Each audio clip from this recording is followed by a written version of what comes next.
Hello, everyone, and welcome to another Future of Design Forum 10-minute fireside Q&A session hosted by myself, Andy Smith of TDA, the Design, Tech and Product Talent Agency.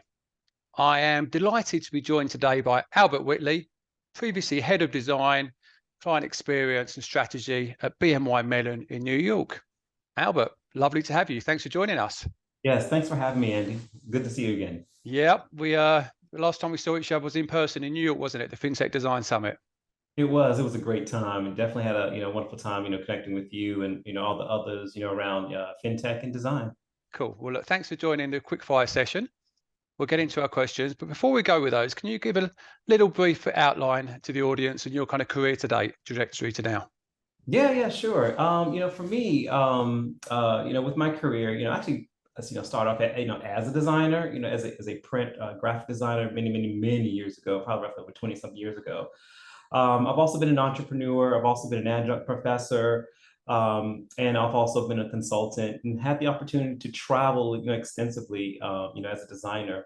And that's actually led me in the driver's seat today, leading design in product design, digital design, and also, transformation, around digital. So understanding and listening to our clients and our customers is the thing that I really enjoy the most nowadays, leading design strategy. Great, So that's what's landed me in that driver's seat today. So just leading great. products and experiences.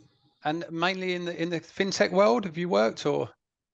Yeah, I would say now it's over in the fintech world, but I've actually dabbled in many different industries. I've also been in insurance, insurtech, as well as over into telecommunications and technology, and just worked with a whole host of different types of industries. So whether it's e-commerce, mobile commerce, alternative, formats of digital experiences. So I've touched the gamut in digital.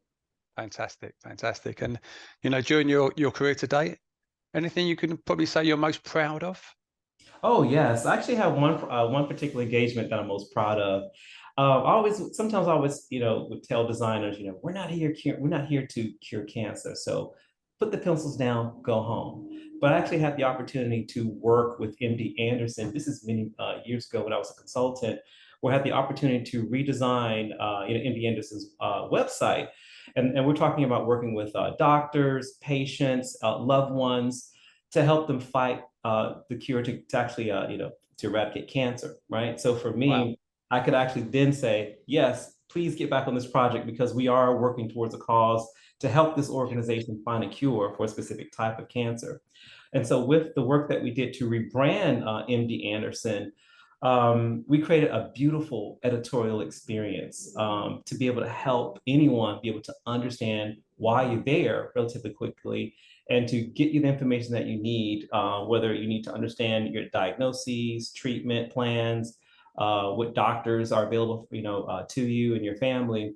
When cancer struck my family, I wasn't sure where to get the information that I needed. And so when I thought about those moments to help my family, I was thinking about how I can empower and enable others for MD Anderson to get what they're looking for. So that was a project I'm definitely most proud of. And believe it or not, the design still holds up. So it's just good to also see that great design can also be timeless and stick around for ages to come. Congratulations. That's certainly one to be proud of, Yeah, for thank you. sure.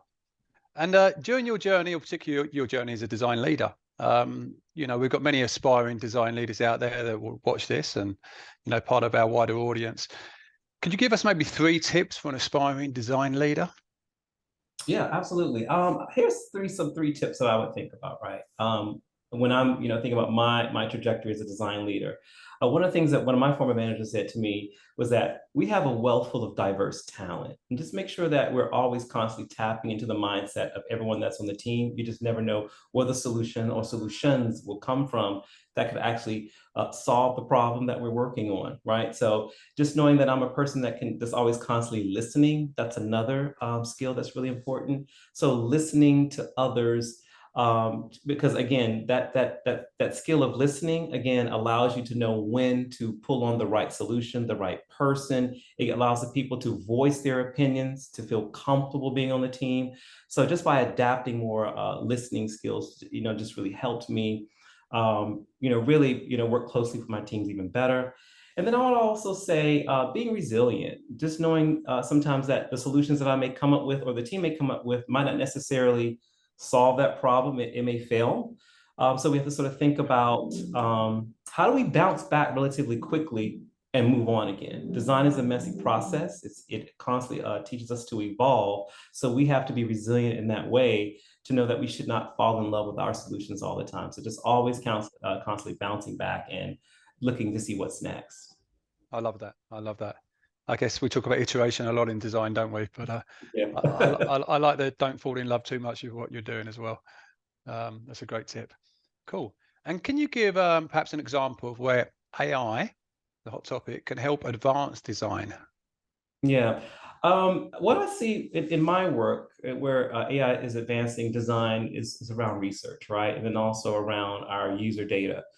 So when we start thinking about some of our CX tools that have dashboards and a ton of listening capabilities and provide the analytics, what we're seeing now with these tools is the ability to ask these questions naturally, right? So instead of me going into the platform to look at or to generate a report, I can just answer the question or questions, and the platform can actually produce the report relatively quickly. So it's actually cutting down the amount of time I'm spending trying to date the data to get that information around user behavior, around performance, where I actually can get that information at my fingertip by just typing in just simple questions and queries relatively quickly. Another thing that we're also seeing too as well is when it comes to creating content, definitely seeing the use around concept development. So I think using it as a supplement just helps us dream a bit. So it also can help us sell solutions too as well. So whenever people are sort of stuck on a point of view, you can use it to help sell the idea. I love that. Thank you for that. And that leads us on to quite a wide scoping question. But what does the future of design look like for you, Albert? Yeah. So what I'm seeing now for myself, for the future of design is I've always had a passion for the arts. And so over these past 5 years, I've actually started to hone in more of my ability and skills over in fine art as a curator. And as a collector, I'm always constantly, being exposed to many different types of artists, different types of art. And so what I realize is I want to use my abilities, my gifts, to be able to help the artist. Very similarly, how I would help a designer thrive in the design community. I want to do the same thing for the artist too as well, because the same skills, tools that I'm using in design also can help the designer. Just recently, I was in an area high school here in Brooklyn where I'm just actually teaching high school students on how to sell and promote yourself, not being afraid to introduce who you are, tell your story, show your work, and be proud of who you are and the work that you're creating. So that's something that I see more of a foray for myself in the future, is using experience design and product design together to really empower the fine art community. So really, truly bringing more of that patron, that love of the art, that potential collector, and make that connection through a wonderful dialogue, with the artist. Yeah, I love that. I mean, I was going to close by asking you to show us the artwork behind you, which is pretty amazing. But I wouldn't mind seeing your T-shirt. Can you give us a bit better glimpse of that? Because we're only getting Sure. a sneak view. Oh yeah, sure. So this is a T-shirt. So I got this from a store here in Bed-Stuy.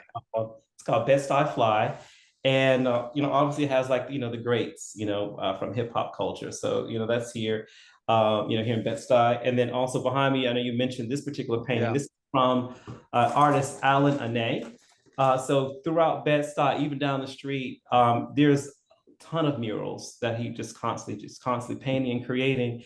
So he also puts his art pieces sporadically in different places. You may find this in a gallery. However, his gallery is a thrift store, right? Right. Okay. So seeing that in a thrift store, I immediately knew who it was, and I had to get it. So, making art available to the masses is one of his principles, and I like that. And so because he does that, that also inspires me to want to do that for others. So I can also attribute this to Alan Ane.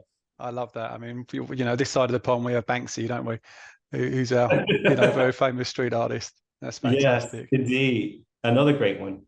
Therefore, well, Albert, thank you so much for joining us. That's been a great chat. I really enjoyed it. I'm sure Thank the you. audience are going to enjoy watching it as well. And we've got an artist to look out for as well. That's right. Thank you, Andy. Cheers, Albert. Thanks so much.